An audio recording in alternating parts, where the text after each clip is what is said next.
Folks, the Miami Heat are absolutely insane. This is coming right after the win against the Cleveland Cavaliers on Monday night, where Miami improved to 7-4 on the season and outlasted Cleveland in overtime 140 to 138. And I think the most impressive thing for this Miami Heat team is the resiliency that they have shown throughout the year. They are missing their leading scorer from a year ago in Tyler Herro. He has not played yet this season, and they are missing their captain, Bam Adebayo, their best player in the last 3 games, practically 4 games, because he left in the first quarter of that Nuggets game last Wednesday. Yet this team is 3-0 in their last 3 and just beat the favorites in the Eastern Conference coming into the season at home.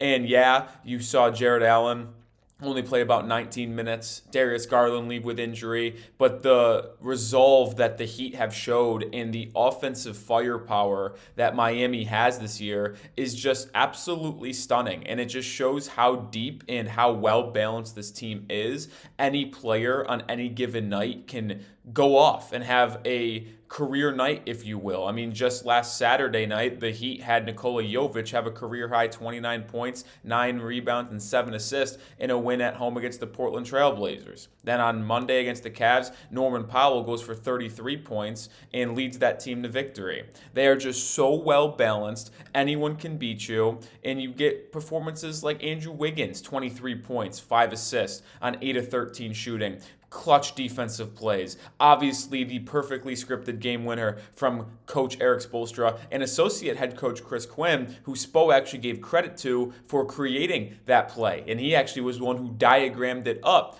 out of the timeout as well in the Heat little huddle on their bench. You just have the resurgence of Jaime Jaquez Jr. 22 points, 13 boards, 7 assists on 7 of 12 shooting off the bench. He is the runaway favorite right now for Sixth Man of the Year, and honestly should probably win Most Improved Player if this continues as well. I just think this Miami Heat team is extremely dangerous, and this is a performance without your 2 best players. And I believe that when Miami gets Bam back, gets Tyler Herro back, this team will really have a chance to be a top 3 team in the East this season. I think they are right there with the Heat, or excuse me, the Cavs and the New York Knicks. I mean, it's proven that they were able to beat them on Monday.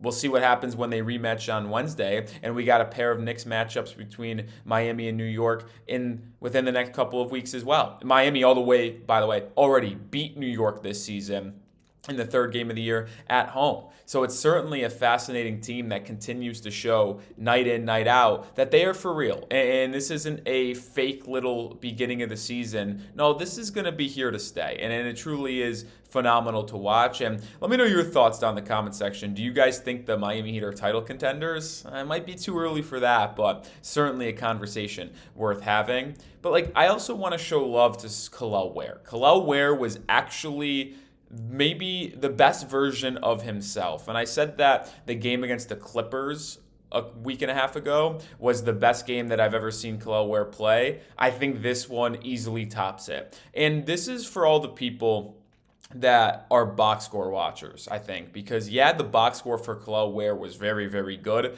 last night against the Cavaliers. He's had better box score numbers, but when I talk about Ware being a player that the Heat don't get enough out of, it's because I think he could impact the game much more than the box score tells you. And this game against Cleveland was the perfect blend of box score, but also impact. Ware had a double-double, 14 points, but he had 20 rebounds. I'm not saying that Kel'el Ware should be able to do that every game, because that is insane to have 20 rebounds. But I am telling you, there is no world where Kel'el Ware getting at least 25 minutes a night, which he's been getting with no Bam Adebayo. Kel'el played 34 minutes last night. There's no world where he should ever get dominated on the glass. He is 7 foot tall with a 7'4" wingspan. He's still a little thin. He needs to put on weight, but it's all about the effort. When he is engaged, when he is locked in on the glass, the Heat are a difficult team to beat because you simply don't give the opponent as many second chance opportunities. Now, in this game, you still saw in that 4th quarter when the Cavaliers mounted their comeback to force overtime, the rebounding issue rear its ugly hen, and Miami still got out-rebounded in this game, which has been something we're monitoring night in, night out as something that Miami really needs to improve in. They were out-rebounded 60-56. The Cavs had 26 offensive rebounds to Miami's 12. Miami did out-rebound them defensively, 44-34, but that offensive rebound difference is just so stark. And yeah, Miami's offensive scheme where run a lot of 5-out, quick early shots. It's not going to lead to a lot of offensive rebounds, and the Heat haven't needed offensive rebounds to be the best offensive team in basketball through their first 11 games, but it is something that we're just going to continue to monitor because allowing 26 offensive rebounds isn't good. And the Heat, coming into this game against the Cavs, allowed the second most offensive rebounds per game. Yeah, they did. They averaged about 13 and a half offensive rebounds allowed a night. That was second worst in the NBA. Only team that allows more is the Atlanta Hawks. I have to imagine after giving up 26 offensive boards to the Cavs on Monday, well, they'll probably be the worst team in the NBA in terms of giving up offensive rebounds. So certainly something that they're going to have to improve on, but I don't think this is a Kel'el Ware issue, quote unquote, for this night's game because he did gobble up 20 boards and he was great. Like you just saw Donovan Mitchell get 15 rebounds and 5 offensive rebounds. Evan Mobley get 8 offensive rebounds. So you're not going to be able to control a really good rebounding team like the Cavs this often. This is one of the best rebounding teams in the NBA. So I'm just going to be happy with being able to escape with a victory. But you're just going to need more of a team effort. Like Wiggins was phenomenal, but like if we want to quickly stay on this topic, him only having 2 boards last night, that just can't happen. Like he's got to be more active on the glass. Shout out to Niko Jovic, who didn't have his best game, 8 points, 8 rebounds, 4 assists, 3 of 10 shooting, but he was way more active on the glass, and I feel like he's been, over the last 2 games, really, really good for the Miami Heat in terms of rebounding as a team. But the reason why this team is so insane, and it's crazy to think about, is these offensive numbers. They consistently have the number 1 pace in the NBA, and it really isn't close. Their pace is a full 1.2 better than the Trailblazers' pace. Blazers 105.35, Miami's at 106.58. And that actually hurts the offensive rating for Miami. It's so fascinating. Miami averages the most points per game in the NBA. But the way the offensive rating works, it accounts for efficiency, it accounts for pace, it accounts for obviously all the traditional stats. And Miami's offensive rating is 116.4, still very good. That's 11th in the NBA. But their offensive rating actually is impacted negatively because they play with such a fast pace. So if you're someone who's looking at the advanced numbers and you're like, how are the Heat 11th in offensive rating, but they've averaged the most points and they're extremely efficient both from the field and 3, both in the top 10 of the NBA? Well, it's because they play with such a fast pace that it actually hurts their offensive rating. And I'll tell you, I'm going to take that every single day of the week. But you see their true shooting percentage, it is 6th in the NBA at 60.8%. And it just speaks to the ability this team has to have multiple teams beat you. And they also have not really turned the ball over at all this season. They've taken care of the ball, which is also a huge impact. The Heat have the 3rd best assist to turnover ratio this season with 2.06. So not only are they generating looks that are open, and they're not turning the ball over. Like, that is the good stuff. That is the perfect blend of basketball you want to see. And honestly, it's actually really impressive how good they have been defensively as well. They have the 7th best defensive rating in the NBA at 111.6. To play at the pace that they have been playing at, to score as many points as they have, yet still be a very good and respectable defense, I mean, that just speaks to the coach of Erik Spoelstra. And you have to give Spo credit for being able to implement this new offensive strategy of the fast pace, the 5-out, the not many pick and rolls. I mean, Miami ran 9 pick and rolls against the Cavs. 9. And they scored 140 points. This is unprecedented type of basketball. Heat brought in Nic Rohloff this offseason. He was with the Grizzlies before. He helped implement this Heat offensive system, and you give him a lot of credit for that offense. But you got to give credit for Spo for being able to manage the offense and the defense, because the defense still has been there. And there's actually a metric of just half-court offense to half-court defense, because I think a lot of common misconceptions are that Miami is just running out in transition a ton.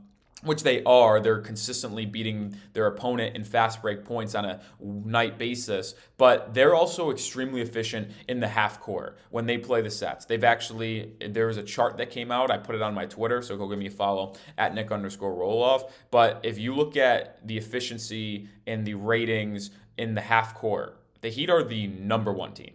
Like, they've got the best half court offense and the best half court defense.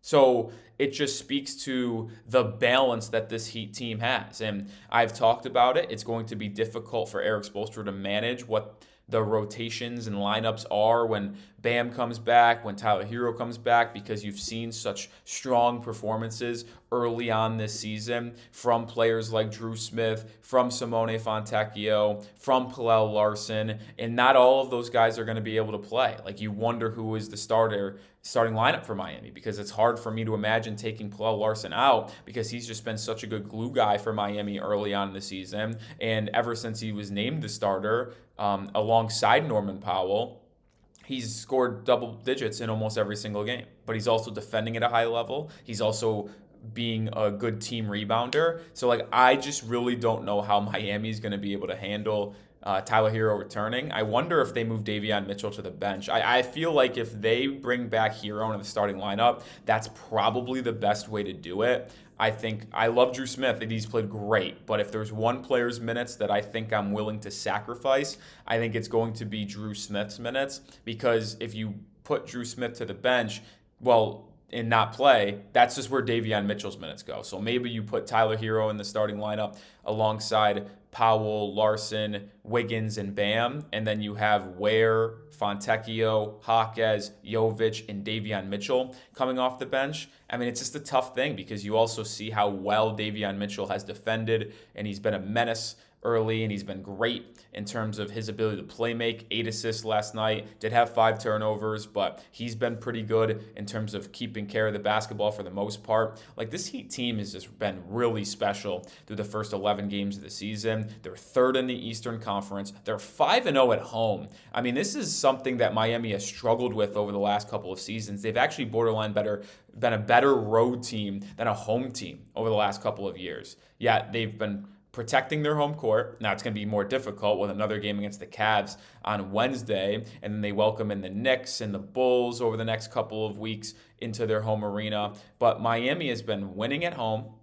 They have the Cavs coming into town as well.